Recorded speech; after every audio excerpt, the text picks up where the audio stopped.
ஓம் சாந்தி. எல்லோரும் குஷியாக இருக்கிறீங்களா?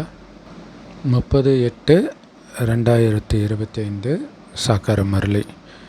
பாபா சொல்கிறாங்க, இனிமையான குழந்தைகளே, ஞானத்தை புத்தியில் நல்லா தாரணை பண்ணி ஒன்றா சேர்ந்து கிளாஸ் எடுங்க. உங்களுக்கும் மற்றவங்களுக்கும் நன்மை செய்யுங்க. உண்மையான வருமானத்தை சம்பாதிச்சுக்கோங்க. ஞானத்தை நல்லா தாரணை பண்ணி ஒன்று பாபா குழந்தைங்களுக்கே பட்டி வைக்கிறாங்க இல்லையா, அந்த மாதிரி கிளாஸ் எடுக்கலாம். அடுத்தது மற்றவங்களுக்கும் இந்த ஞானத்தை, அதை தான் ஒரு வாரமாக சொல்லிகிட்ருக்கிறார், எப்படி இந்த ஞானத்தை ஈஸியாக அவங்களுக்கு நம்ம கடத்துறது அப்படின்னு கலந்து ஆலோசனை பண்ணுங்கன்றார். இதன் மூலமாக தான் உங்களுக்கு நன்மை, மற்றவர்களுக்கு நன்மை, உண்மையான வருமானமும் நமக்கு சேமிப்பாகும். கேள்வி: குழந்தைங்களுக்குள்ள எந்த ஒரு அகங்காரம் எப்போவுமே வரக்கூடாது. அது என்னென்னா, இந்த சின்ன சின்ன பெண் குழந்தைங்களாம் நமக்கு என்ன புரிய வைப்பாங்க, இந்த மாதிரி நிறைய குழந்தைங்களுக்கு அகங்காரம் வருது. பெரிய சகோதரி போயிட்டாங்கன்னா கோச்சிக்கிட்ட வகுப்புக்கு வர்றதை நிறுத்திடுறாங்க. என்ன நீங்கள் சின்ன பொண்ணை அனுப்புகிறீங்க, அந்த பொண்ணுக்கு என்ன தெரிஞ்சிடும், எங்களுக்கு தெரிஞ்சது கூட அந்த பொண்ணுங்களுக்கு தெரியாதே அப்படின்னு சொல்கிறாங்க. பாபா சொல்கிறாரு, இதுதான் மாயாவுடைய தடை. குழந்தைங்களே, பெரிய சிஸ்டர் வந்தாலும் சின்ன பொண்ணுங்க வந்தாலும் அவங்க வாசிக்கிறது பாபாவுடைய மகா வாக்கியம். அவங்க வெறும் கருவி. அந்த கருவியோடைய பேர் வடிவத்தெல்லாம் பார்க்காதீங்க. பாபா நினைவிலிருந்து பாபா என்ன சொன்னாருன்னு மட்டும் கேளுங்க. அகங்காரத்தில் வராதிங்க. இது ஒரு பக்கம். இன்னொரு பக்கம் பார்த்திங்கன்னா, அந்த படிப்பறிவில்லாத வயசான தாய்மார்கள் எடுக்கும் பொழுதும் அப்பயும் இதே மாதிரி வர்றதுக்கு வாய்ப்பு இருக்குது. அவங்களோட நான் அதிகமாக படிச்சிருக்கிறேன்னு அது முக்கியம் இல்லை. இங்கே பாபாவுடைய ஞானம் இது. அதில் தான் நம்ம கவனம் கொடுக்கணும். ஓம் சாந்தி. பாபா குழந்தைங்களுக்கு புரிய வைக்கிறார். அப்போ அகங்காரம் எப்படியெல்லாம் வருது பாருங்கள் இல்லையா, சூக்ஷ்மமாக. ஏன்னா எல்லா பிரச்சனைக்குமே, லௌகிக பிரச்சனைகளுக்கு, அலௌகிக பிரச்சனைக்கு எல்லாத்துக்குமே இந்த சூக்ஷ்ம அகங்காரம் தான் காரணமாக இருக்குது. பாபா குழந்தைங்களுக்கு புரிய வைக்கிறாரு. பாபாவை நம்ம அப்பான்னு சொல்கிறோம். அப்போ இத்தனை குழந்தைங்களுக்கு ஒரு தேகதாரி அப்பா இருக்க முடியுமா? நேற்று இதே இத்தனை கன்னிகைகளுக்கு ஒரு தேகதாரி கணவனாக இருக்க முடியுமான்னு கேட்டார் கிருஷ்ணரை. அவங்க கோபிகையுடைய வல்லபன்ட்டு கிருஷ்ணரை நினச்சாங்க. அதான் கண்ணன்னாங்க, கன்னிகையின் உடையவன் அப்படின்னு அர்த்தம். அது சிவபாபாவுக்கு தான் மகிமை. அனைவருக்கும் கணவனாகவும் அவரால் தான் இருக்க முடியும். அனைவருக்கும் தந்தையாகவும் அவரால் தான் இருக்க முடியுமே தவிர ஒரு தேகதாரி அத்தனை பேருக்கு சொத்து கொடுத்துட முடியுமா? அவங்களுக்கு பிறந்த குழந்தைங்களுக்கே சொத்து கொடுக்க முடியல அவங்களால, இல்லையா? இவர் அனைத்து ஆத்மாக்களின் தந்தை, ஆன்மீக தந்தை. இவருக்குத்தான் ஏராளமான குழந்தைங்க. குழந்தைங்களுக்காகத்தான் இந்த மாதிரி சாதனங்கள் வெளிப்பட்டு இருக்குது. முரளியை ரெக்கார்ட் பண்ணுற டேப் ரெக்கார்டர் போன்ற சாதனங்கள் இன்றைக்கி எல்லாமே நமக்காக தான் வந்திருக்குதுன்றதை புரிஞ்சுக்கிட்டு அதை சேவையில் பயன்படுத்தணும். அதே நேரத்தில் நம்மளை பிடிச்சி இழுத்துடும் அது. விலகியும் இருக்கணும், ரொம்ப ஜாக்கிரதையாக இருக்கணும். இப்போ நாம் புருஷோத்தமர் ஆகிறதுக்காகத்தான் இந்த சங்கமேகத்தில் வந்திருக்கிறோம். இது எவ்வளோ குஷிக்கான விஷயம் இல்லை? இங்கே வந்திருக்கிறது எதுக்கு? சொர்க்கத்தின் தேவதை மாதிரி இப்போவே என்னுடைய குணத்தை உயர்ந்ததாக மாற்றிக்கிறதுக்காக. இதன் மூலமாக உண்மையிலே சொர்க்கத்தின் தேவதை ஆகிறதுக்காக. அப்படிங்கிறது நினைக்க தான் உங்களுக்கு சந்தோஷம் வரும். பாபா தான் நம்மளை புருஷோத்தமர் ஆக்குறார். இந்த லக்ஷ்மி நாராயணன் தான் புருஷோத்தமர்கள் இல்லையா? லக்ஷ்மி நாராயணனை சிவபாபா தான் உருவாக்குறார். இந்த சிருஷ்டியில் தான் புருஷோத்தமர்களும் இருக்கிறாங்க, பாவ ஆத்மாக்களும் இருக்கிறாங்க, ரெண்டுத்துக்கும் இடைப்பட்ட ஆத்மாக்களும் இருக்கிறாங்க. ஆரம்பத்தில் புருஷோத்தமர்களாக இருப்பாங்க, நடுவில் மத்தியமானவர்கள் இருப்பாங்க, கடைசியில் கனிஷ்டம், அதான் முற்றிலும் பாவிகளாக தமோ பிரதான ஆத்மாக்களாக இருப்பாங்க. இது மனிதர்களுக்கு மட்டும் இல்லை, எல்லா பொருளுக்கும் பொருந்தும். ஆரம்பத்தில் ஃபஸ்ட் கிளாஸாக இருக்கும், அப்புறம் கொஞ்சம் பழசாகும், அப்புறம் அவ்வளோதான், முற்றிலும் எதுக்கும் உதவாததாக ஆகிடும், பழசாயிடுது. ஒட்டுமொத்த உலகத்துக்குமே அது பொருந்தும். சதோ பிரதான உலகம் கடைசியில் தமோ பிரதானமாக ஆயிடுது. ஸோ எதிலெல்லாம் மனிதர்களுக்கு சந்தேகம் வருதோ அதை பற்றிலாம் நீங்கள் புரிய வைக்கணும். இப்போ உதாரணத்துக்கு ஏன் கிருஷ்ணரை கருப்பாக காட்டியிருக்கிறாங்க? வெளிநாட்டில் ஒரு சேனலில் இதை கேட்குறாங்க. ஒரு சின்ன குழந்தை, பெண் குழந்தை, அது என்ன ஒரு 5வது 6வது தான் படிக்கும், அப்படின்னா ஒரு 10 வயசுக்குள்ளே தான் இருக்கும் அந்த குழந்தை. ஸோ அது இஸ்கான் குரூப் குழந்தை. அதுக்கு பதில் சொல்லுது, இல்லை கிருஷ்ணர் கருப்பு கிடையாது, அவர் கருநீலம் அப்படின்னு சொல்ல. சரி, பக்தியில் அவங்களுக்கு தெரியாது, பட் ஆனால் அது குழந்தைன்னும் போது அத்தனை பேர் பார்க்குறாங்க. பாபா குழந்தைங்கள் அந்த மாதிரி குழந்தைய ரெடி பண்ணவே இல்லை. நம்ம முரளியை ஒரு பாபா குழந்தை எடுத்ததுன்ட்டு அதிலே சந்தோஷமாயிடுறோம். அஞ்ஞானிகளுக்கு பெரியவங்களே கொடுக்க மாட்டுறாங்க இல்லையா? அப்போ குழந்தைங்க என்ன பண்ணுறது? ஸோ அப்போ பார்க்கணும், பக்தி மார்க்கத்தில் எதனாலலாம் அந்த செய்தி பரவுது, அதை நம்ம இம்ப்ளிமெண்ட் பண்ணணும். அடுத்தது, அங்கே அந்த கேள்வி கேட்குறாங்கல்ல, ஏன் கிருஷ்ணர் கருப்பாக இருக்கு, அப்போ அவங்களுக்கு அதுக்கு பதில் தெரில, அப்போ அதுக்கு நம்ம பதில் சொல்லலாம். ஸோ நம்ம அது ஜென்ரல் வீடியோவில் போட்டிருக்கிறோம். அது ஓடலை, நல்ல விஷயம்லாம் ஓட மாட்டேங்குது தான். ஆனால் கொஞ்சம் கொஞ்சமாக ஒரு டைம் வரும், ஒரு நாள் தேடி வருவாங்க. ஸோ அதனால் நம்ம அந்த சேவை பண்ணிக்கிட்டே இருக்கணும். அதான் அவசரர், எதுலெல்லாம் மனிதர்களுக்கு சந்தேகம் வருதோ அதுக்கு நீங்கள் புரிய வைக்கணும். பெரும்பாலும் பிரம்மா மேலே தான் உங்களுக்கு சந்தேகம் வருது. இவர் படத்தை எங்கே போட்டிருக்கிறீங்க? அதிலும் குறிப்பாக அந்த ஊருக்காரங்களுக்கு யோசிச்சுப்பாங்க, இவரை எனக்கு தெரியுமே, சின்ன வயசுலேருந்தே தெரியுமே, இவர் வியாபாரி, இவரை போய் கடவுளுக்கு பக்கத்தில் போட்டிருக்கிறீங்க அப்படின்னு கேட்பாங்க. ஸோ அப்போ அவங்கள கல்ப விருட்ச படத்துக்கு எடுத்துகிட்டு போங்க. இவருடைய இந்த பிறவி மட்டும்தாங்க உங்களுக்கு தெரியும், வாங்க உங்களுக்கு ஆரம்பத்துலேருந்து அழைச்சிட்டு போகிறோன்ட்டு கல்ப விருட்சத்துக்கு எடுத்துகிட்டு போங்க. அதில் கீழேயும் தவம் செஞ்சிட்டு இருக்கிறாங்க, பிறகு மேலே கடைசி ஜென்மத்திலையும் இல்லையா, பல பிறவிகளையும் கடைசி ஜென்மத்திலையும் இருக்கிறாங்க. அந்த மரத்துடைய ஆரம்பமும் அவர்களே, முடிவும் அவர்களே. முடிவிலிருந்து மறுபடியும் மரத்துக்கு கீழே உட்காந்து தவம் செய்து அந்த சிருஷ்டி மரம் இப்போ விதையோடு ஞானத்தை எடுத்து மீண்டும் அந்த மரமாக வளர்கிறாங்க அப்படிங்கிறத நம்ம புரிய வைக்கணும். இன்னொரு விஷயம், ஒரு அகங்காரம் இருக்கலாம் இல்லையா, என்னத்துக்கு நான் மனுஷன் எடுத்துக்கணும்? ஏங்க நீங்கள் கூட அப்படி தாங்க இருந்தீங்க. ஏன்னா பக்தியில் தானே பண்ணுறாங்க, நான் கடவுள்னு, நான் உங்களையும் கடவுள்னு சொல்கிறேன் அப்படின்னு நித்யானந்தா சொன்னார். 2 நித்யானந்தாவும் சொன்னாங்க. நிறைய பேர் சொல்லிகிட்டு இருக்கிறாங்க. அப்போ தன்னை கடவுள்னும்போது நீங்களும் கடவுள்னோடனே டக்குன்னு ஆஃப் ஆகிடுறாங்க. பட் அது தப்பானது. இங்கே நம்ம கடவுள்னு சொல்லுங்க, தெய்வம், அங்கே மனிதன் தெய்வமாகலாம், கடவுள் ஆக முடியாது அப்படிங்கிறதெல்லாம் பொறுமை குறையாமல் நம்ம புரிய வைக்கணும். அது ரொம்ப முக்கியம். அந்த பொறுமை அவங்கள யோசிக்க வைக்கும், திரும்ப வர வைக்கும். ஒரு எடுத்தெறிஞ்சு பேசினா திரும்ப வரமாட்டாங்க. அது வெற்றி கிடையாது, தோல்வி.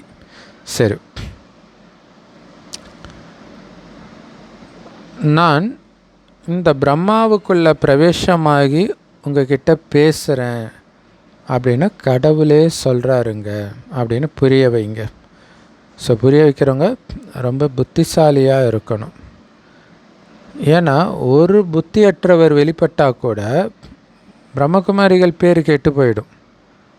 ஒட்டுமொத்த பிரம்மகுமாரிகளும் இப்படி தாம்பில் இருக்குதுன்னு நினைப்பாங்க இல்லையா. சரியாக அவங்களுக்கு புரிய வைக்க முடியலப்பா அப்படின்னு சொல்லிடுவாங்க, அவங்களுக்கு ஒன்றுமே தெரியலன்றுவாங்க. ஸோ முழுசாக கடைசியில் தான் பாஸ் ஆகும்.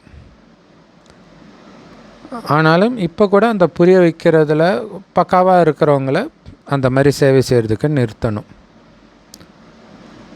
இந்த நேரம் யாரும் 16 கலைகள் நிரம்பியவர்களாக ஆகிட முடியாது அவ்வளோ சீக்கிரம், டைம் எடுக்கும். ஆனால் புரிய வைக்கிறதுல கண்டிப்பாக வரிசைக்கிரமம் இருக்குது இல்லையா? பரமபிதா பரமாத்மா கிட்ட அன்பு இல்லைன்னா அவங்கள விபரீத புத்தியுடையவர்கள், விப்ரீத் புத்தி, ஹிந்தி வார்த்தை அது. தமிழில் விபரீதம்னா வேறு அர்த்தம் வந்துடுது. விப்ரீத்னா பிரீத்தனா அன்பு, அன்பற்ற புத்தியுடையவர்களாக ஆகிடுறாங்க. ஸோ இதையும் நீங்கள் புரிய வைக்கணும். யார் அன்பான புத்தியுடையவர்களோ அவங்க தான் வெற்றி அடைவாங்க. நீங்கள் இந்த பிரம்மாவை பார்க்காதீங்க, உள்ளே வந்திருக்கிற சிவனை பாருங்கள். இந்த ஞானத்தை கேளுங்க. ஒரு மனிதர் கொடுத்துருக்க முடியுமா அப்படின்னு நீங்கள் கேள்வியை முன் வைக்கலாம். நீங்களே சொல்கிறீங்க இவரை பார்த்துருக்குறீங்கன்னு, இவருக்கு எப்படி இந்த ஞானம் தெரியும் அப்படி கேட்கலாம். ஏன்னா பாபா அதெல்லாம் முரளியில் சொல்லியிருக்கிறார். சந்தேக புத்தி உடையவர்கள் அழிஞ்சு போயிடுவாங்க. ஏன்னா எல்லா மதத்துலேயுமே நம்ம பார்க்கலாம். குறிப்பாக பைபிள் குரானில் பார்த்திங்கன்னா, இந்த கடவுள் மோசஸ் மூலமாக பாலாரும் தேனாரும் ஓடக்கூடிய இடத்துக்கு அடிமைகளை எடுத்துகிட்டு போகிறேன்னு தான் சொல்லி அழிச்சிட்டு வருவாங்க. வர வழியில் நிறைய பேருக்கு சந்தேகம் வந்துக்கிட்டே இருக்கும், அவங்க அப்படியே அழிஞ்சிடுவாங்க. ஸோ அப்போ இங்கே நிச்சய புத்தியில் தான் இருக்குது. நிச்சய புத்தி அன்பான புத்தி இல்லையா? நிச்சய புத்தி இருக்கணும் முதல்ல, அப்புறம்தான் அன்பு வரும். இதில் கூட நிறைய மனிதர்கள் கோச்சிக்கிறாங்க. பிறகு பிரம்மகுமாரி சென்டர் எப்படி நடக்குதுன்னு நானும் பார்க்குறேன் அப்படின்னு ஏதாவது தடை ஏற்படுத்துறதுக்கு தயங்குறதே கிடையாது. அந்த மாதிரி நிறைய இடங்கள்லாம் நடக்க தான் செய்யுது. ஸோ ரொம்ப எச்சரிக்கையாக இருக்கணும் புரிய வைக்கிறதுல இல்லையா? ஆரம்ப காலத்தில் நம்ம அப்படி எப்படி தப்பு பண்ணலாம், பட் அதுக்கப்புறம் கொஞ்சம் கொஞ்சமாக மாற்றி, அதுக்கப்புறம் புதுசாக வர குழந்தைங்களுக்கு கூச்சப்படாமல் நம்ம எங்கெல்லாம் தோத்தோன்றதை சொல்லணும். பாருங்கள், நான் இப்படி சொன்னேன், அதனால் இந்த பிரச்சனை வந்துச்சு, அதனால் அதை சொல்லாதீங்க, இப்படி பேசக்கூடாது, இப்படி தான் பேசணும் யுக்தியாக, அப்படியெல்லாம் நம்ம புரிய வைக்கும்போது புரிஞ்சுக்காங்க. இருந்தாலும் கடைசியில் நாடகப்படி தான் நடக்க போகுது. அதுவும் சொதப்பிச்சுன்னா அப்போ நம்ம மனசை சமாதானப்படுத்திக்கணும். அதுக்காக தான். சரி,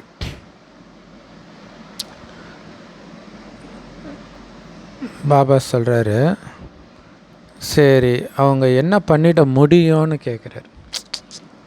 லவ் யூ பாபா. இது பைபிளில் வெளிப்பட்டிருக்கும். உடலிலிருந்து உயிரை மட்டுமே பிரிக்கக்கூடிய மனிதர்களுக்கு பயப்படாதீங்கன்ட்டு இருக்கும். அவங்களால் என்ன பண்ணிட முடியும்? அதிகபட்சம் அவங்கள தானே பண்ண முடியும் அப்படின்ட்டு அதில் வரும். நமக்கு இங்கே அந்த அளவுக்குலாம் போகிறது கிடையாது, அந்தளவுக்கு போகவும் மாட்டாங்க. ஸோ அப்போ என்ன சொல்லணும்னா, என்ன பண்ண முடியும்?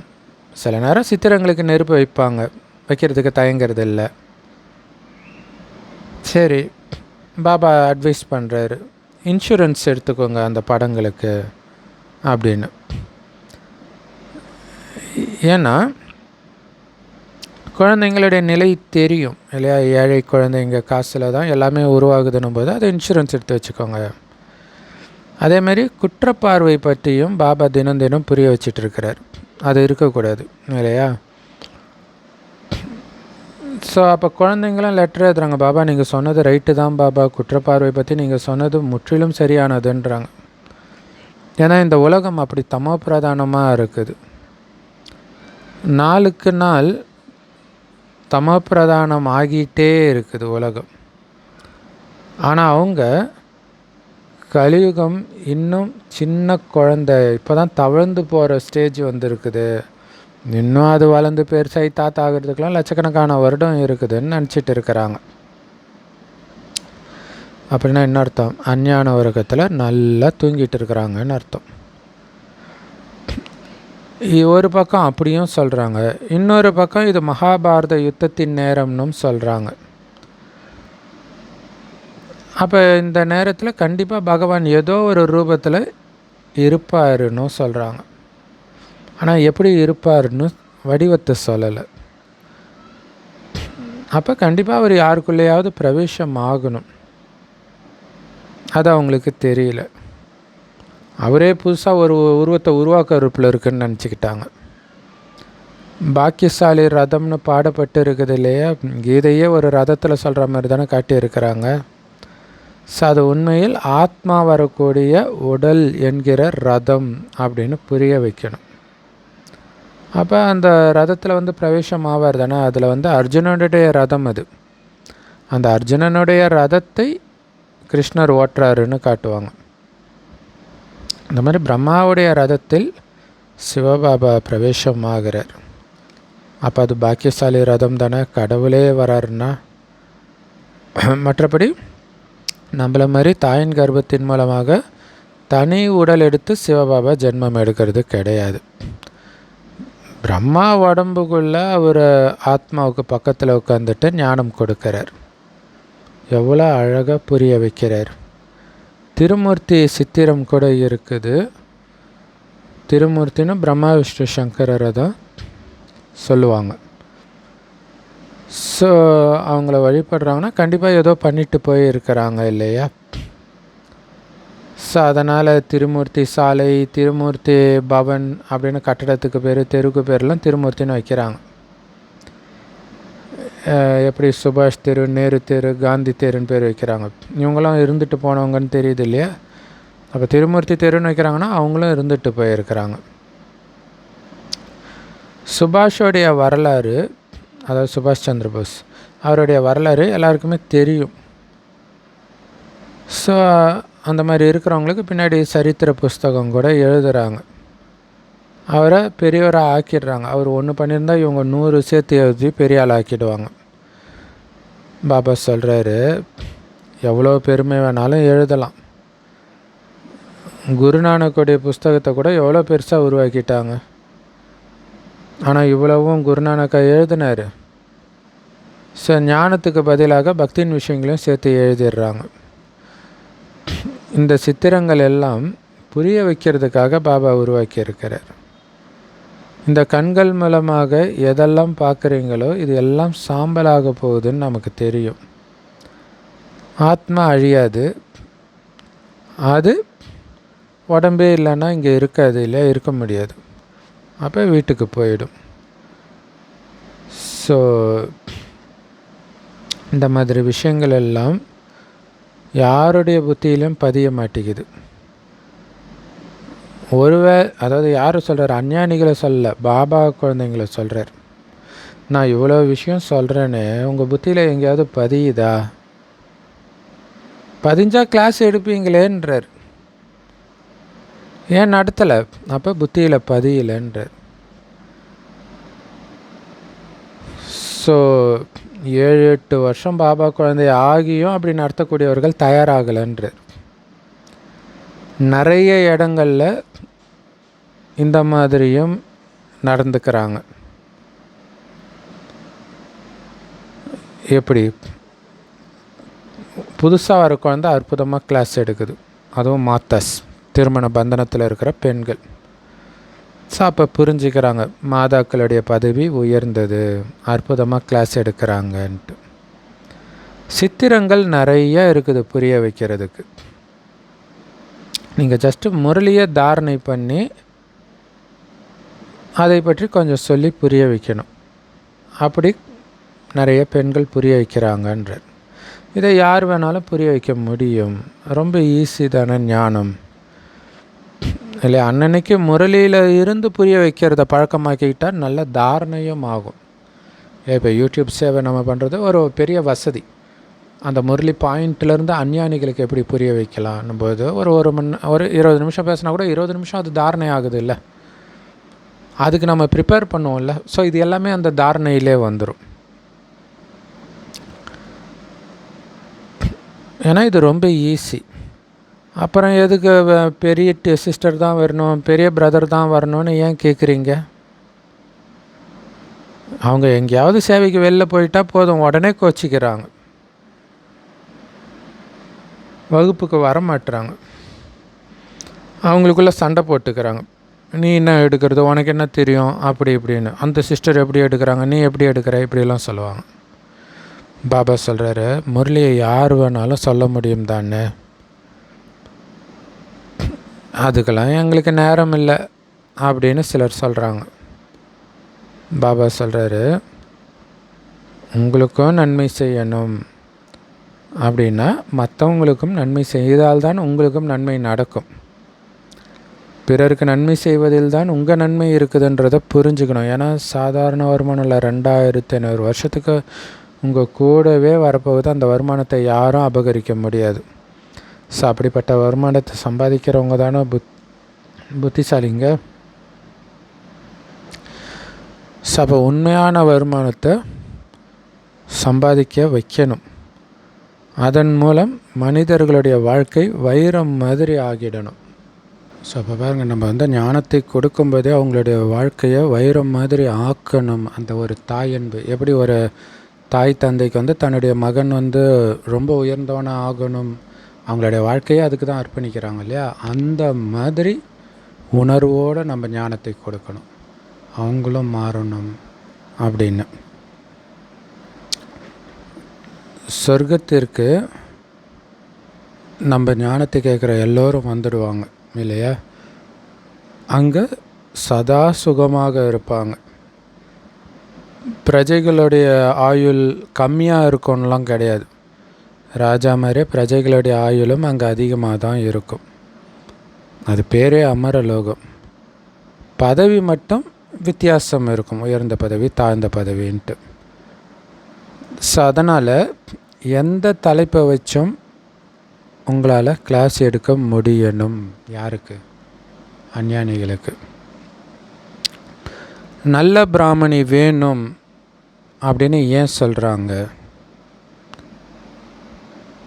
தங்களுக்குள்ள வகுப்பு நடத்த முடியுமே, முன்னேற்பாடெல்லாம் கூட தேவை கிடையாதுன்றார் இல்லையா? முன்னாடியே படிச்சிருக்கணும் அதெல்லாம் கூட அது அவசியம் கிடையாது. ஏன்னா பாபா ரொம்ப சிம்பிளாக தானே சொல்கிறார் இல்லையா? அப்படியே தெரிலனாலும் கிளாஸில் இது என்னன்னு தெரில மாத்தாச்சு, உங்களுக்கு யாருக்காவது தெரியுதா அப்படின்னு கேட்டால் அவங்க சொல்ல போகிறாங்க. அப்படியும் வரலான்னா சரி பார்ப்போம், பாபா டச் பண்ணுவார் அப்படின்னு விட்டிங்கன்னா அடுத்த நாளுக்குள்ளே டச் பண்ணிவிடுவார். அப்போவே முரளி முடிச்சுட்டு நீங்கள் யோகா பண்ணும்போதே டச் ஆகிடும். சரி, ஸோ அதனால் அதுக்கு முன்னேற்பாடு கூட தேவை கிடையாது. ஸோ அந்த அர்த்தத்துலேயும் வருது. அதுக்கு பதிலாக வேறு ஒருத்தர் அனுப்பிச்சிட்டு போகணுன்னும் அவசியம் கிடையாதுன்னு வருது. ஆனால் சிலருக்கு அகங்காரம் இந்த சின்ன பொண்ணு பேசுகிறதெல்லாம் நான் கேட்கணுமா, இவங்களுக்கு என்ன தெரியும், இதை நான் பார்த்து வளர்ந்த பொண்ணு இல்லை, பக்கத்தில் இருக்கிறவங்க கிளாஸ் எடுக்கும்போது அப்படிலாம் கூட தோணும். அதுவும் அந்த காலத்தில் இல்லையா? அப்போ படிக்கவும் மாட்டான், பெண்களை ஸ்கூலுக்கு அனுப்ப மாட்டாங்க இல்லையா? அப்போ ரொம்ப அது அதிகமாக இருந்திருக்கும். ஸோ மாயாவுடைய தடைகள் அதிகம் வருது. அதனால் புத்தியில் பதிய மாட்டேங்குது. இது கடவுளுடைய ஞானம், நமக்கு அகங்காரம் இருக்கக்கூடாது அப்படின்ட்டு. ஸோ கலியுகத்திலேருந்து வந்ததுனால அது வரும். அதை நம்ம அழிக்கணும் இல்லை? நான் பாபாவை மட்டும் பார்க்கணும். பாபா சொல்கிறாரு. அவங்கள பார்த்தா சின்ன பொண்ணுன்னு தெரிஞ்சால் கண்ணை மூடிட்டு கூட கேளுங்க. அதெல்லாம் இங்கே கண்ணை மூடக்கூடாதுன்னு சொல்லி அதுவும் பண்ணுவாங்க, ட்ராமா இல்லையா? சரி, ஓகே. ஏன்னா பாபா சொல்கிறார் இல்லையா, கண்ணை மூடக்கூடாதுன்னு. பாபாவை பார்க்குறதுக்காக கண்ணை மூடக்கூடாதுன்னு சொல்கிறாரு. இன்னொன்று கண்ணை மூட்டை தூக்கம் வருன்றதுக்காக சொல்கிறது. பட் இங்கே வேறு ஒரு காரணம் இல்லையா? சரி, ஆனாலும் நீங்கள் நல்லா கேட்டுட்டு இருக்கிறீங்கன்னு தெரிஞ்சால் நீங்கள் கண்ணை மூடிட்டு இருந்தாலும் அவங்க கவலைப்பட மாட்டாங்க. நான் அப்படியே பாபா சொல்கிறதாவே நினைக்கிறேன் சிஸ்டர், எனக்கு நல்லா இருக்குது சிஸ்டர்னால் அவங்க அப்படியே அமைதியாகிடுவாங்க. யுக்தி தான், இங்கே யுக்தியை தான் ஃபாலோ பண்ணணும். யார் மனசும் நோகாத மாதிரி நம்ம பேச கற்றுக்கணும். அது லௌகீகத்திலே ஸ்டார்ட் பண்ணணும் கொஞ்சம் கொஞ்சமாக. ஸோ பாபா டெய்லியும் புரிய வச்சுக்கிட்டே தான் இருக்கிறார்.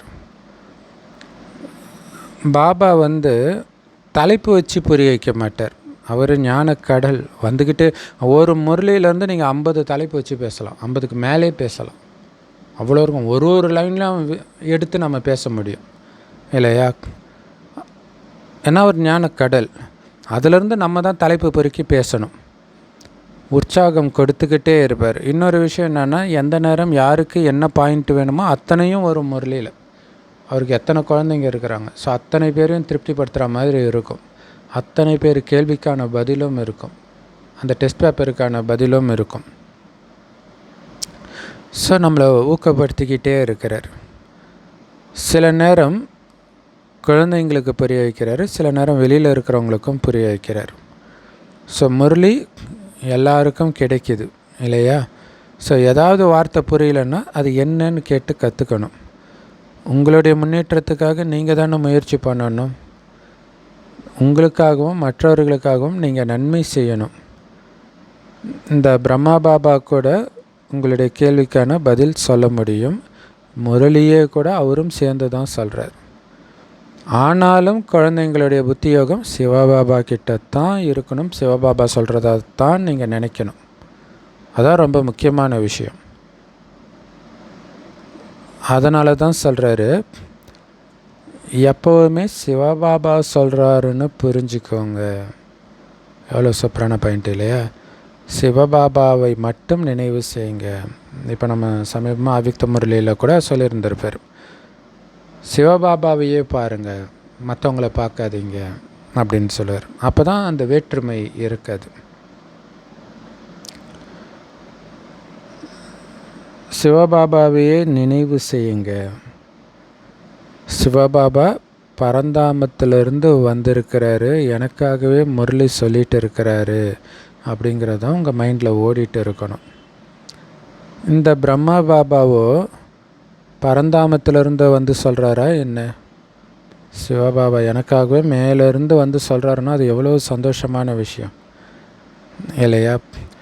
ஏன்னா ஆக்சுவலாக இறந்தவர்களை இன்னொருத்தர் உடம்புல வர வைக்கும்போதே அவங்க மேலே அவ்வளோ மரியாதை இருக்கும். ஏன்னா வேறு இடத்துலேருந்து வராரு இல்லையா? எப்பவும் பார்க்க முடியாது. கடவுளும் அப்படி தானே, வேறு இடத்துலேருந்து தானே வராரு. ஸோ அப்போ எவ்வளோ பாவனையோடு கேட்கணும். இந்த பிரம்மா உடலில் சிவபாபா வந்து நமக்கு முரளி சொல்லி கொடுக்குறாருன்னே புரிஞ்சுக்கணும். எப்பவும் இது எப்பவும் புத்தியில் ஞாபகம் இருந்துக்கிட்டே இருக்கணும். அந்த நினைவுலேயே கேட்கணும் இல்லையா? ஒருத்தர் உடம்புல நம்ம வீட்டில் இறந்தவங்க வராங்க, குறி சொல்லலாம் போவாங்க இல்லையா, இறந்தவங்கள வர வச்சு. ஸோ அப்போ இறந்தவர்கள் பேசுகிறாங்கன்ற உணர்வு தான் உங்களுக்கு இருக்குமே தவிர அந்த மனிதர் பேசுகிறாருன்ற உணர்வு இருக்காது. அந்த மாதிரி கடவுள் பேசுகிறாருன்ற உணர்வில் நீங்கள் கேட்கணும். ஸோ இது சகஜமாக உங்கள் புத்தியில் ஞாபகம் இருந்தாலே நினைவு யாத்திரையும் இருக்கும் தானே. இல்லை எனக்காகவே பாபா வந்து சொல்லி கொடுக்குறாரு அப்படிங்கிறதே நினைவு யாத்திரை தான். ஆனால் நிறைய பேருடைய புத்தி பாபா முன்னாடி உட்காந்துட்டு இருக்கும்போதே இங்கேயும் அங்கேயும் அலைஞ்சிட்டு இருக்குது. உண்மையிலே மதுபனில் தான் நீங்கள் அழகாக நினைவு யாத்திரையில் இருக்க முடியும். ஏன்னா எந்த டிஸ்டர்பன்ஸும் கிடையாது. உங்கள் ஊரில் நினைவு, வீடு, வாசல் இதெல்லாம் ஞாபகம் வந்துக்கிட்டே இருக்கும். ஆனால் சிலர் மதுபன்னு வந்தே கூட இந்த மாதிரி வீடு, வாசல், குழந்தை குட்டியை நினச்சிட்டு இருக்கிறாங்கன்றார். சிவபாபா இந்த பிரம்மா உடம்பில் வந்து நமக்கு கல்வி கற்பிக்கிறார் அப்படின்னு உங்கள் புத்தியில் ஞாபகம் இருக்கும். மதுபனில் இல்லை, வெளியில் பாபா என்ன சொல்கிறாருன்னு சொன்னால் கூட நம்ம வந்து பிரம்மா உடம்பில் வந்து பாபா பேசிகிட்டு இருக்கிறாருன்ற உணர்வில் கேட்க மாட்டோம். அது மதுபனில் தான் நேரடியாக பார்க்கும்போது அந்த உணர்வு இருக்கும். பட் அந்த உணர்வில் நீங்கள் கேட்க கற்றுக்கணும். எங்கே இருந்தாலும், நீங்களே படித்தாலும் கூட. நாம் சிவபாபாவுடைய நினைவில் முரளி கேட்டுட்டு இருந்தோம், பிறகு புத்தியோகம் எங்கேயோ ஓடி போயிடுச்சின்னு சொல்கிறாங்க. ஆக்சுவலாக நிறைய பேருக்கு இப்படி புத்தி வெளியில் போயிடுதுன்றார். ஆனால் மதுபனில் நீங்கள் ரொம்ப நல்லபடியாக நினைவு யாத்திரையிலே நிலைச்சிருக்க முடியும். சிவபாபா பரந்தாமத்திலிருந்து வந்திருக்கிறாருன்னு புரிஞ்சுக்கிறீங்க தானே? இல்லை, மிக அற்புதமான இடம் பாபாவே வர்ற மதுபன். அங்கேயே புத்தியோகம் வெளியில் போகுது. அப்போ வீட்டிலலாம் இருந்தால் எப்படி இருக்கும் இல்லையா?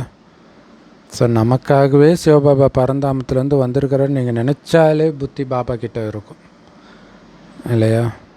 அது எப்போவுமே நினைக்கணும். சங்கமயுகம் முழுவதுமே நமக்காகவே தானே வந்திருக்கிறார். மற்றபடி நீங்கள் வெளியில் உங்கள் ஊர்லலாம் இருக்கும்பொழுது சிவபாபா எனக்காகவே வந்திருக்கிறாருன்ற அந்த சிந்தனை வராது.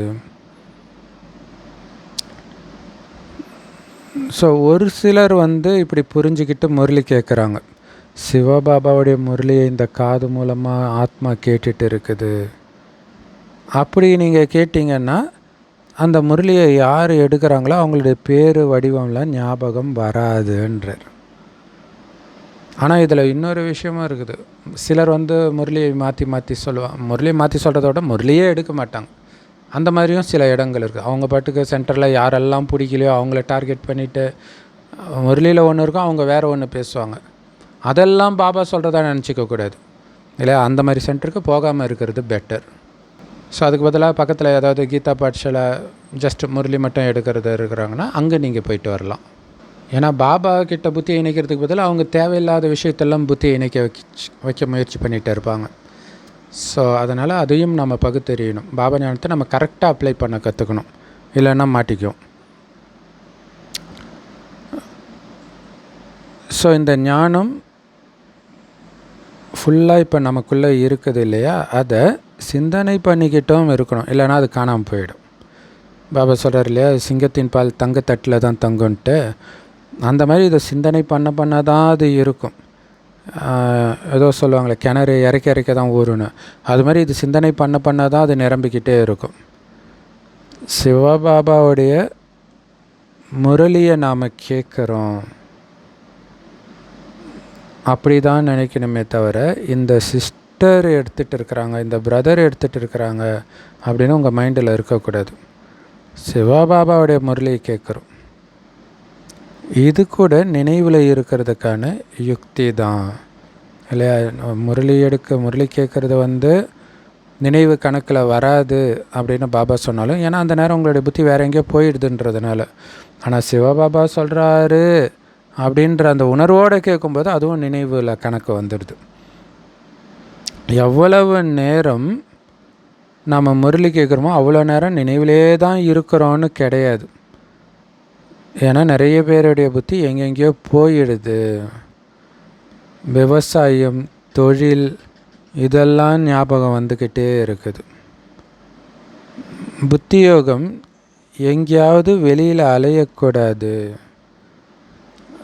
ஏன்னா சிவபாபாவை நினைக்கிறதுல கஷ்டம் கிடையாது, நினைக்க சுகம்தானே இருக்கும். ஆனால் மாயா நினைவு செய்ய விட மாட்டேங்குது. அப்போ சிலர் கேட்கலாம், பாபாவே நினைவு பண்ணிட்டு இருந்தால் மற்ற வேலைலாம் யார் பார்க்குறதுன்ட்டு. லவ் பண்ணும்போது லவ்வரை நினச்சிக்கிட்டு மற்ற வேலையும் பார்க்குறாங்கல்ல, அப்போ இது ஏன் முடியாது? ஆக்சுவலாக இதுதான் முடியும். அது வேணால் முடியாமல் இருக்கலாம். ஏன்னா இது ஆத்மாவை பலப்படுத்த தான் செய்யும். ஸோ அவ்வளோ ஈஸியானது, அவ்வளோ நன்மை கொடுக்கக்கூடியது பாபா நினைவு. ஆனால் மாயா நினைவு செய்ய விட மாட்டேங்குது. முழு நேரமும் சிவபாபாவுடைய நினைவு இருக்க முடியாது. ஏன்னா வெவ்வேறு சிந்தனை வந்துக்கிட்டே இருக்கும். ஸோ முடிஞ்ச அளவுக்கு முயற்சியில் இருக்கிறதுக்கு, நினைவில் இருக்கிறதுக்கு முயற்சி பண்ணிக்கிட்டே இருக்கணும். ஸோ அவங்கவுங்களுடைய முயற்சிக்கு ஏற்ப வரிசை கிரமமாக நினைவில் இருக்கிறீங்க. யார் வெற்றி மாலையில் பாபாவுக்கு பக்கத்தில் வர்றவங்களாக இருக்கிறாங்களோ அவங்க புத்தியில் இது நல்லா பதியும். ஸோ அப்போ இது பதிஞ்சாலே நம்ம வெற்றி மாலையில் பக்கத்தில் இருக்கிறோன்னு புரிஞ்சுட்டு உங்களுக்கு சந்தோஷம் வரணும் இல்லையா? எல்லாருமே 8 மணி மாலையில் வந்துட மாட்டாங்க. இது நமக்கு கிடையாது. இது யாருக்கு எடுத்துக்கணும்? மற்றவங்கெல்லாம் இப்படி இருக்கிறாங்களே அப்படின்னு எல்லோரும் வரமாட்டாங்கல்ல அப்படின்னு மற்றவங்களுக்கு அதை அப்ளை பண்ணணும். எல்லாரையும் அப்படி பார்க்கணுன்னு இல்லை, அவங்க அப்படி நடந்துக்கிட்டாங்கன்னா அதை நீங்கள் ஃபாலோ பண்ணக்கூடாதுன்றதுக்காக இந்த பாயிண்ட்டு நீங்கள் அப்ளை பண்ணணும். அதுதான் எப்போ எந்த முரளி பாயிண்ட் அப்ளை பண்ணணுன்றது தான் இங்கே முக்கியமான விஷயம். இதில் தான் தடுமாறி தப்பாக போயிடுறாங்க. ஸோ ஞானம், யோகம், தெய்வீக குணங்கள், இது எல்லாமே தெய்வீக குணங்கள் தான் தாரணை. ஸோ இது எல்லாமே நமக்குள்ளே இருக்குதா அப்படின்னு செக் பண்ணணும். எப்போவுமே மைண்டில் ஏதாவது ஒரு ஞான பாயிண்ட் இருந்துக்கிட்டே இருக்கணும், பாபா நினைவு இருந்துக்கிட்டே இருக்கணும். தெய்வீக குணத்தை வெளிப்படுத்திட்டு இருக்கிறேன்னா செக் பண்ணிக்கிட்டே இருக்கணும். இந்த தெய்வீக குணத்தை நான் வெளிப்படுத்தணும் அப்படின்னு குணஸ்வரூபமாக இருக்கணும். இதை நீங்கள் செக் பண்ணிக்கிட்டே இருக்கணும். நம்மக்கிட்ட அதே நேரத்தில் ஏதாவது ஒரு அவகுணத்தை வெளிப்படுத்துகிறேன்னா அதையும் செக் பண்ணணும். அவகுணம் இல்லாமல் தான் இருக்கிறேனான்னு செக் பண்ணணும். இல்லை மேக்கப் போடும்போது ஒரு சின்ன குறை கூட தெரியாமல் இருக்கிற மாதிரி பண்ணுவாங்க இல்லையா? ஸோ அந்த மாதிரி இது ஆத்மாவுக்கான மேக்கப் இது. ஸோ அதில் எந்த குறையும் இல்லாமல் இருக்குதுதானு செக் பண்ணணும். ஸோ மாயாவின் வசமாகி எந்த பாவமும் செய்யாமல் இருக்கிறேன் தானே, அல்லது ஏதாவது பாவம் செய்கிறேனா, மாயின் வசமாக இருக்கிறேனா. ஸோ அப்போ செக் பண்ணணும், நான் காம வயப்பட்டு இருக்கிறேனா. அப்படின்னாலே பாவம் செய்வீங்க. ஆக்சுவலாக பாபா நினைக்கலனாலே பாவம் செய்கிறீங்கன்றார் இல்லையா. அதேமாதிரி கோபத்தின் வசமாக இருக்கிறீங்களா, அப்போ உங்களுக்கு வரக்கூடிய எண்ணங்கள் எல்லாம் பாவ எண்ணங்களாக தான் இருக்கும். பற்று வந்தாலும் அப்படி தான், பேராசை அகங்காரம் எல்லாமே அப்படி தான்.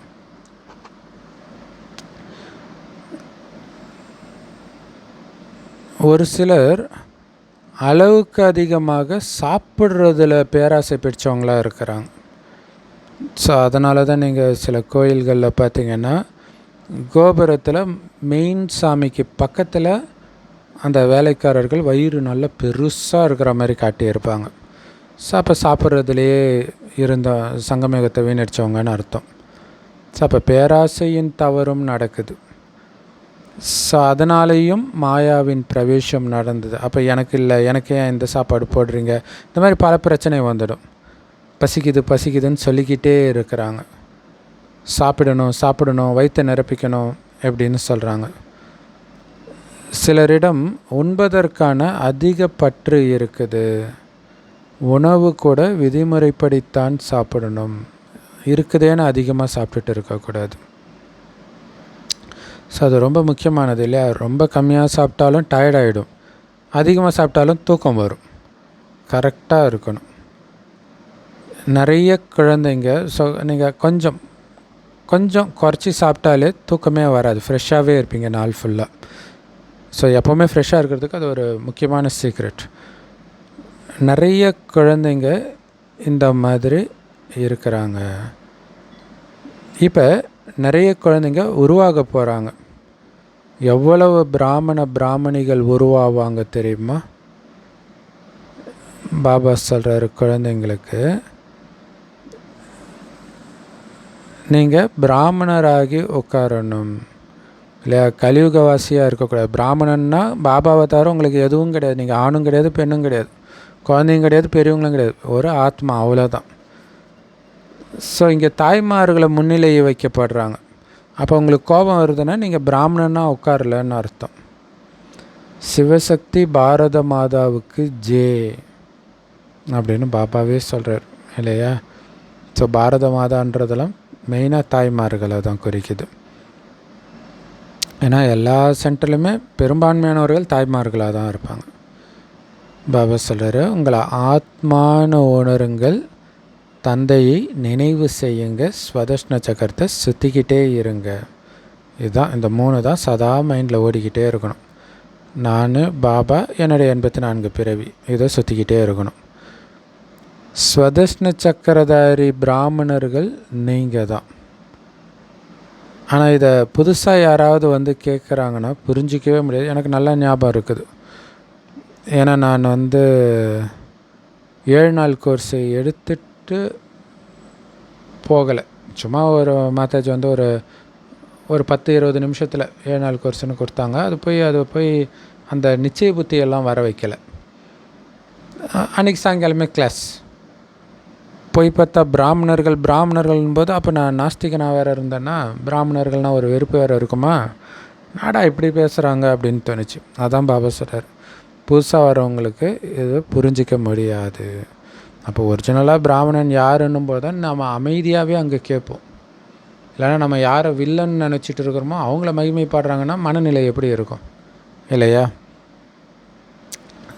ஸோ அதுக்கு தான் அந்த 7 நாள் கோர்ஸு அதெல்லாம் முக்கியம்.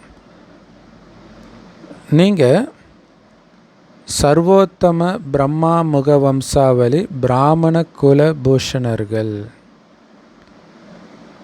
இல்லை. சர்வ உத்தம குலம் இந்த பிராமண குலம். பிரம்மா வாய் வழியாக பிறந்த பிராமண குலம். பிராமண குலத்தின் அலங்கார விளக்குகள் நீங்கன்றார் பாபா. அலங்காரம் நீங்கள், ஸ்வதஷ்ண சக்கரதாரிகள் நீங்கள். புதுசாக யாராவது இதை கேட்குறாங்க அப்படின்னா ஸ்வதஷ்ண சக்கரம் விஷ்ணுவுக்கு தானே கொடுப்பாங்க, இவங்க என்ன எல்லாருக்கும் ஸ்வதஷ்ண சக்கரம் இருக்குதுன்னு சொல்லிக்கிட்டே இருக்கிறாங்கன்னு கேட்பாங்க. அவங்களால ஏற்றுக்க முடியாது. விஷ்ணுவோடைய மகிமையை தூக்கி இங்கே இருக்கக்கூடிய சாதாரண மனிதர்களுக்கு எப்படி கொடுக்கலான்ட்டு அவங்க ஏற்றுக்க மாட்டாங்க. ஸோ அதனால தான் புதுசாக வரவங்கள எடுத்த உடனே முரளி கேட்க அனுமதிக்கிறது கிடையாது. ஏன்னா அவங்களால புரிஞ்சிக்க முடியாது. ஒரு சிலர் பிறகு கோச்சிக்குவாங்க, நாம் என்ன புத்தியற்றவர்களா, நம்மளை ஏன் வரவிட மாட்டுறாங்க அப்படின்னும் சிலர் கேட்பாங்க. ஏன்னா மற்ற சத் சங்கங்களுக்கெல்லாம் இவங்க போயிடுறாங்க.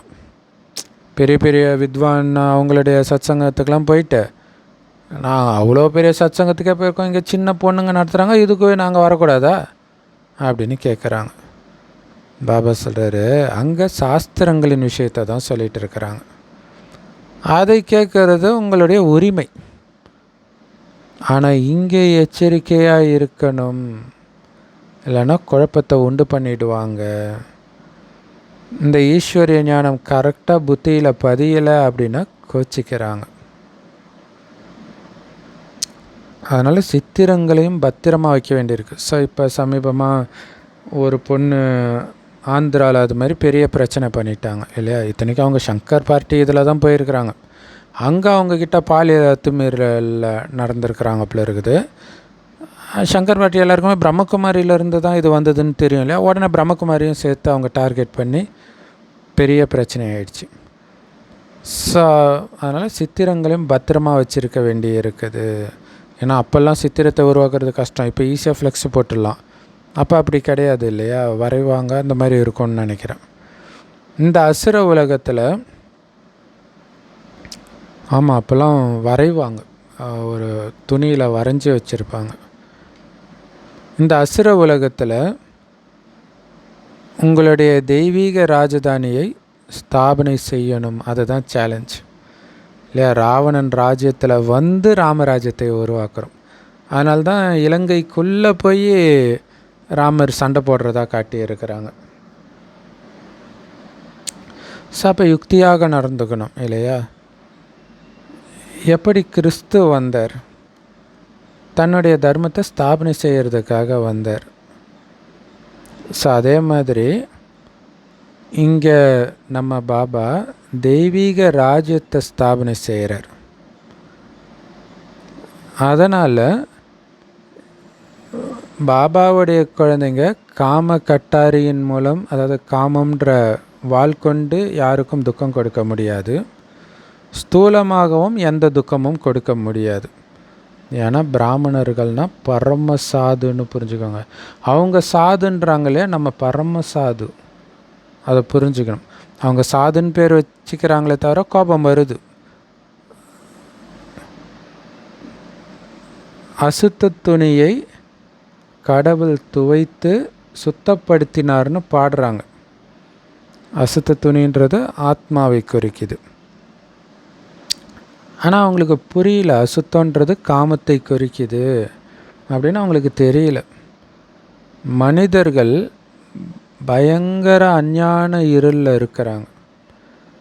பாபா தான் வந்து இந்த பயங்கர இருளிலிருந்து உங்களை நீக்கி ஒளி பிரகாசமாக ஆக்கிறார். ஒளியில் எடுத்துகிட்டு வந்து உங்களையும் ஒளி பிரகாசமாக்குறார். பிறகும் கூட ஒரு சிலர் பாபா பாபான்னு சொல்கிற அளவுக்கு பக்கா குழந்தை ஆகியும் பிறகு பாபா விட்டு போயிடுறாங்க, படிப்பை விட்டுடுறாங்க.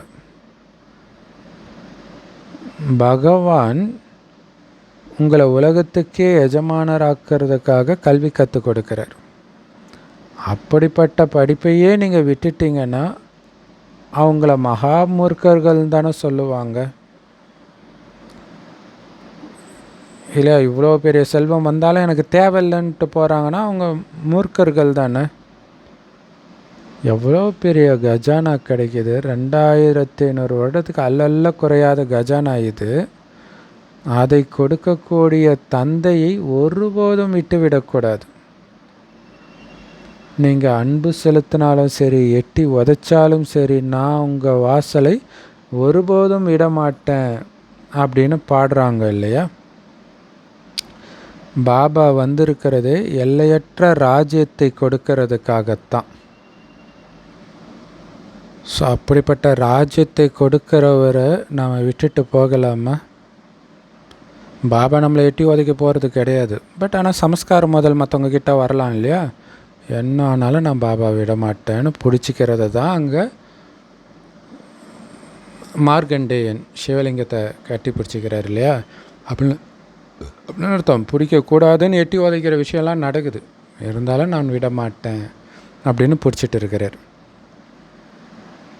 ஸோ ராஜ்யத்தை அடையிறதுக்காக, ராஜ்யத்தை கொடுக்கறதுக்காக பாபா வந்திருக்கிறார். அப்படிப்பட்டவரை விடலாமா? ஸோ அதனால் அதற்கேற்ற லட்சணம், உலக ராஜ்யத்தை அடையிறதுக்கான லட்சணத்தை நீங்கள் தாரணை பண்ணணும், அந்த தெய்வீக குணத்தை தாரணை பண்ணணும்.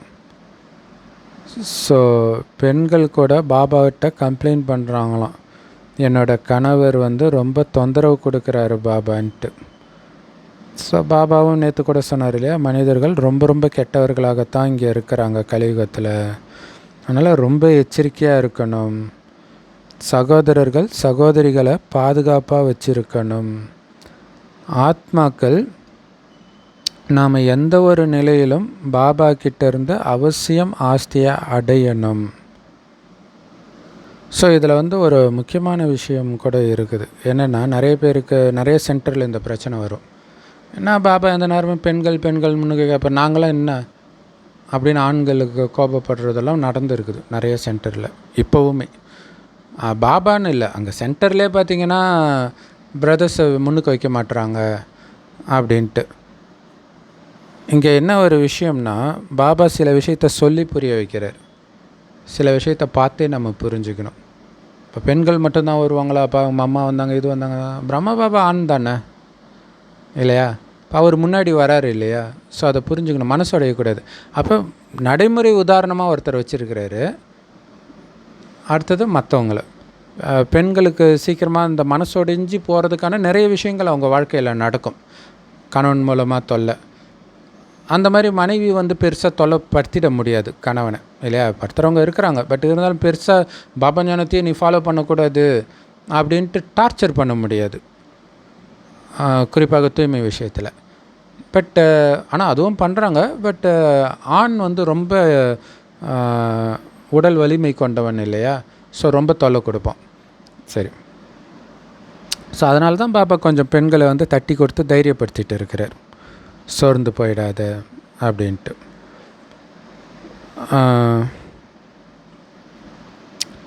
ஸோ எப்படிப்பட்ட நிலையில் இருந்தாலும் பாபா கிட்டேருந்து கண்டிப்பாக ஆஸ்தி அடைஞ்சே ஆகணுன்றதில் வெறித்தனமாக இருக்கணும். வெறித்தனமான அப்படி கோபப்பட்டு இருக்கிறது இல்லை, வைராக்கியம், உறுதியாக இருக்கணும்.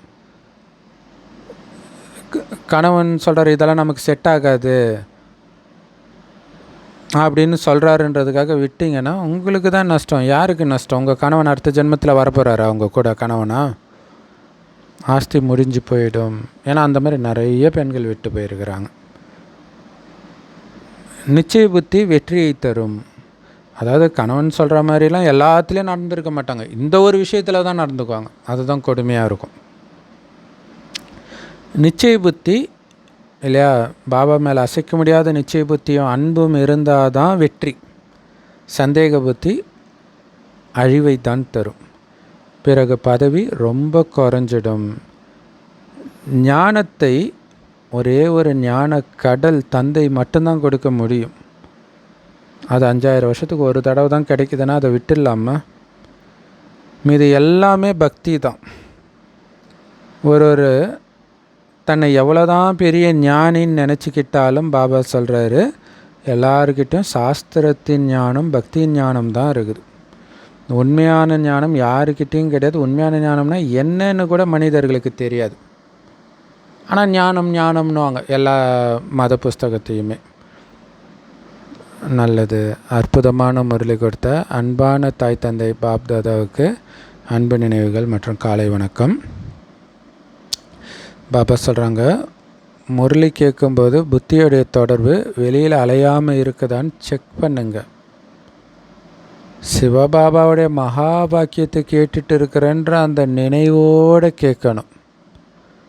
ஏன்னா அதுவும் நினைவு யாத்திரையில் சேமிப்பாயிடும். நமக்குள்ள ஞானம், யோகம், தெய்வீக குணங்கள் இதன் சொரூபமாக இப்போ இருக்கிற நான் எப்போவுமே செக் பண்ணிக்கிட்டே இருக்கணும். ஸோ சாப்பிட்ற விஷயம் உட்பட எதன் மீதும் பேராசைன்ற பூதம் இல்லாமல் இருக்குது தானே அப்படின்னு செக் பண்ணுங்க. மாயின் வசமாகி எந்த பாவமும் செய்யலை தானே அப்படின்னு செக் பண்ணிக்கிட்டே இருக்கணும். வரதானம் நிமித்த உணர்வு, அதாவது நான் கருவி அப்படின்ற உணர்வின் நினைவுனால் தடுமாற்றத்தை முடிவடைய செய்யக்கூடிய சதா ஆடாத அசையாதவர் ஆகுங்கள். அதுக்கு விளக்கம், நான் வெறும் கருவி தான், செய்கிறது பாபா அப்படிங்கிறது ஞாபகம் இருந்தாலே பலவிதமான நான் எனது இதெல்லாம் அழிஞ்சிடும். எல்லாரையும் மாதிரி நானும் ஒரு கருவி, அவ்வளவுதான் இல்லையா? பண்ணுறது பாபா, அவருக்கு தெரியும் எந்த கருவிக்கிட்ட எந்த வேலை வாங்கணுன்ட்டு. அந்தந்த கருவியை வச்சு அவர் பாட்டுக்கு வேலை செஞ்சிட்ருக்க போகிறார். அருவாமனைக்கு குளிரா காய்ச்சலான்னுவாங்க இல்லையா? அருவாமனையை வேற ஒருத்தர் தான் யூஸ் பண்ண போகிறாங்க, அது வெறும் கருவி. அந்த மாதிரி தான் நம்மளும். அப்போ எப்படி அகங்காரம் வரும்? ஸோ நான் கருவின்ற இந்த நினைவு பலவிதமான தடுமாற்றத்திலிருந்து உங்களை விடுவிச்சு எப்போவுமே ஆடாத அசையாத ஒரே சீரான மனநிலை அனுபவம் பண்ண வைக்கும். கருவின்றது அவ்வளோ முக்கியமான விஷயம். நான் வந்தால் மாயா உங்களை கொன்றுவிடும். பாபா பாபான்னா மாயா ஓடிவிடும்னு பாபா சொல்கிறார். மாயா வந்தால் தான் மனம் தடுமாறுது இல்லையா? அதுக்கு காரணம் நான்ற உணர்வு. ஸோ வெறும் கருவின்னு நினச்சா சேவையில் கூட நீங்கள் உழைக்க வேண்டியது கிடையாது. பாபா பண்ண போகிறார், நான் அந்த இடத்துல நிற்க போகிறேன், மற்றதெல்லாம் அவர் பண்ண போகிறார். பதற்றமும் இருக்காது. ஏன்னா கருவியாக இருக்கிறவங்களுடைய புத்தியில் நான் என்ன பண்ணுறேனோ என்னை பார்த்து மற்றவர்களும் செய்வாங்கன்ற அந்த நினைவும் சதா இருக்கும். அப்போ அவங்க சிரித்த முகத்தோட காரியம் செய்கிறத பார்க்கும் பொழுது தான் மற்றவங்களுக்கும் சிரித்த முகத்தோடு சேவை செய்யணும்னு தோணும். அப்படிங்கிற அந்த நினைவு இருக்கும் பொழுது அவங்க அலட்சியமாக கோபப்பட்டுட்டுலாம் இருக்க மாட்டாங்க, அகங்காரத்துலலாம் இருக்க மாட்டாங்க இல்லையா? என்னை பார்த்து மற்றவங்க செய்கிற மாதிரி நான் நடந்துக்கணும்னு நினச்சாலே அகங்காரம் இருக்காது, வந்தாலும் டக் டக்குன்னு அழிஞ்சிடும். ஸோ சேவைக்கு நிமித்தமாகிறது அப்படின்னா மேடையில் முன்னாடி ஹீரோவாக வந்து நிற்கிறீங்கன்னு புரிஞ்சுக்கோங்க. ஏன்னா மேடையில் இருக்கிறவங்க பக்கம் தானே எல்லாருடைய பார்வையும் தானாகவே போகும். அதனால் 24 மணி நேரமும் நாம் சேவைதாரி, 24 மணி நேரமும் நம்ம உலகமே பார்த்துட்டு இருக்குது அப்படிங்கிற இந்த நினைவே உங்களுக்கு பாதுகாப்பு சாதனமாகிடும். அப்போ உங்கள் இஷ்டத்துக்கெல்லாம் நீங்கள் பேச மாட்டீங்க, பார்வையை கண்ணா பின்னான்னு ஓட விட மாட்டீங்க இல்லை. 24 மணி நேரம் நம்ம பண்ணுறது எல்லாமே ரெக்கார்ட் ஆகுதுன்றார். ஆக்சுவலாக ஃபோன்லேயே கூட ரெக்கார்ட் ஆகும். நிறைய பேர் சொல்கிறாங்களே அந்த கேமரா மூலமாக நீங்கள் பண்ணுற எல்லாமே தானாகவே ரெக்கார்ட் ஆகிட்டு தான் இருக்குது அப்படின்லாம் சொல்கிறாங்க. அது உண்மையாக கூட இருக்கலாம். ஏன்னா சில சமயம் நம்ம வீட்டில் ஏதோ ஒரு பொருளை வாங்கணும்னு பேசிட்டு நீங்கள் இன்டர்நெட்டை திறந்தீங்கன்னா கரெக்டாக அதே விளம்பரம் வரும். அப்போ அது கேட்குதுன்னு தானே அர்த்தம் இல்லையா? நம்ம ஆஃப் ஆகிருக்குதுன்னு நினச்சிட்டு இருக்கிறோம். சரி, எல்லாத்துலேயுமே கரெக்டாக இருந்துட்டால் பிரச்சனை கிடையாது இல்லையா? ஸ்லோகன், எல்லா விஷயங்கள்லேருந்தும் விடுபட்டீங்க அப்படின்னா பரமாத்மா பாபாவுடைய உதவியின் அனுபவம் ஏற்படும் இல்லையா? மற்ற எல்லாத்துலேருந்தும் புத்தி விடுபட்டுருச்சுனாலே நான் ஒரு கருவி, பாபா பண்ணுறாரு அப்படின்னும் போது பாபா உதவி பண்ணுறது உங்களுக்கு நல்லா தெரியும். மற்றவர்களில் இப்போ ஒரு சேவை பண்ணணும்ன்ட்டு இப்போ நீங்கள் மற்றவங்களே போய் கேட்டுக்கிட்டே இருக்கிறீங்க அப்படின்னும் போது பாபா உதவி பண்ணுறாருன்னு உங்களுக்கு தோணாது, அவங்க உதவி பண்ணுறாங்கன்னு தான் தோணும். ஸோ அதனால தான் எல்லாத்துலேருந்தும் புத்தியை விளக்குங்கன்றார். மற்றவங்களே வந்தாலும் கூட எல்லோரும் கூட சேர்ந்து தான் சேவை பண்ண போகிறோம். பட் இருந்தாலும் பாபா பண்ணுறாரு, இந்த கருவியை அற்புதமாக பண்ண வைக்கிறாருன்ட்டு அவங்கள தட்டி கொடுக்கலாம். ஆனால் புத்தியில் பாபா பண்ணுறாருன்றது தான் மைண்டில் இருக்கணும். அவ்யக்த இஷாரா, சகஜ யோகி ஆகணும்னா பரமாத்மாவுடைய அன்பின் அனுபவி ஆகுங்கள். இப்போ மனிதர்கள் அமைதிக்காக அங்கேயும் இங்கேயும் அலைஞ்சிட்டு இருக்கிறாங்க. எல்லாருக்கும் அமைதி தான் இப்போ தேவைப்படுது. அடுத்தது ஆன்மீக அன்பு தேவைப்படுது. ஏன்னா எல்லா இடத்துலையும் மிகப்பெரிய பற்றாக்குறை அன்பும் அமைதியும் தான். அதுதான் இருக்க மாட்டேங்குது. அதனால் நீங்கள் என்ன நிகழ்ச்சி பண்ணாலும் அதில் முதல்ல பாபாவோட சம்பந்தம் வைப்பதன் மூலமாக நமக்கு ஏற்படுகிற அந்த அன்பின் மகிமையை பாடுங்க. பிறகு அந்த அன்பினால் பாபாவோடு மற்ற ஆத்மாக்களையும் சம்பந்தத்தில் இணைக்கணும். அது மட்டும் இல்லை, உங்கள் சம்பந்தத்துலேயும் அப்போ தான் வருவாங்க அன்புனால். நீங்கள் பாபாவோடைய அன்பை பாடும்போது அது மக்களுக்கு பிடிக்கும். அது எப்படி பிடிக்கும் அப்படின்னா, சினிமாவில் லவ் பண்ணுவாங்க, பார்க்குறவங்களுக்கு ஏதோ அவங்க லவ் பண்ணுற மாதிரி ஒரு ஃபீல் வரும். அதனால தான் அங்கே லவ்வர் பிரிஞ்சு போகும்போது இவங்க ரொம்ப ஃபீல் பண்ணுவாங்க. அதேமாதிரி நீங்கள் பாபா எனக்கு இப்படி பண்ணார் அப்படி பண்ணார் அந்த அன்பை சொல்ல சொல்ல அவங்கள லவ் பண்ணுற மாதிரி அவங்களுக்கு ஃபீல் ஆகும். எல்லா சர்ச்சிலையும் அதானே நடக்குது. சாட்சி கொடுக்குதுன்ட்டு கர்த்தர் ஏசப்பா எனக்கு இது பண்ணார் அது பண்ணாருன்னு சொல்லும்போது கேட்குறவங்கெல்லாம் எனக்கே பண்ணாருன்ற அந்த ஒரு போதையில் கேட்பாங்க. ஸோ அப்போ அவங்கவுங்க தொடர்பில் வருவாங்க. பிறகு அவங்களுக்கு அமைதியின் அனுபவத்தையும் கொடுக்கணும். ரொம்ப முக்கியம். ஞானத்தையே உங்களால் சொல்ல முடியலன்னா கூட இந்த அன்பையும் அமைதியையும் நிரப்பி அனுப்பணுன்றதில் கவனம் இருக்கணும்.